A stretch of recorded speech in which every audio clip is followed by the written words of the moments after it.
বিপ্লবের জন্য বাংলার মাটি প্রস্তুত। বাংলার মায়েরা আগামী দিনে যে সন্তান গর্ভে ধারণ করবে সেই সন্তানরা তাওহীদের চেতনায় বিশ্বাসী হবে।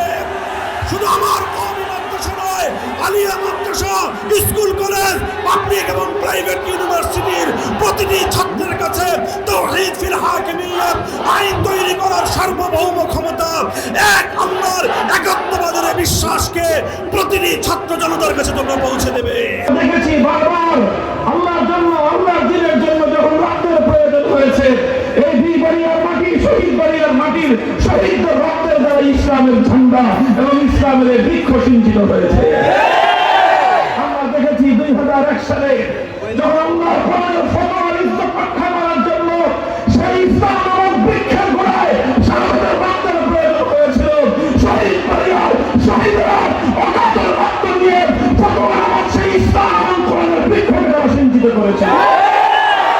আবার এভাবে একের পর এক মুরতাদ বিরোধী আন্দোলন, নাস্তিক মুরতাদ বিরোধী মুসলিম রাষ্ট্রের বিরুদ্ধে আন্দোলন, এনজিওদের বিরুদ্ধে আন্দোলন, প্রতিটি আন্দোলনে রক্তের প্রয়োজন হলে এই মাটির বীর শহীদেরা রক্তের বিনিময়ে তারা ইসলামের প্রতিটি অধ্যায়কে সোনা রক্তের লিপিবদ্ধ করেছে।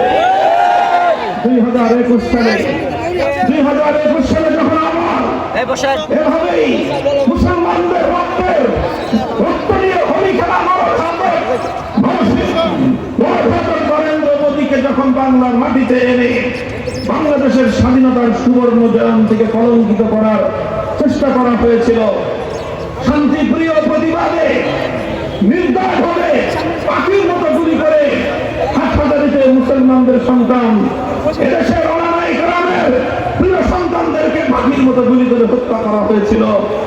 আর প্রতিবাদে ফুসে উঠেছিল বাংলাদেশ। তবে রক্তের প্রয়োজন হলে সে সবচেয়ে বেশি রক্ত দিয়েছিল শহীদ বাড়িয়ার বীর শহীদ।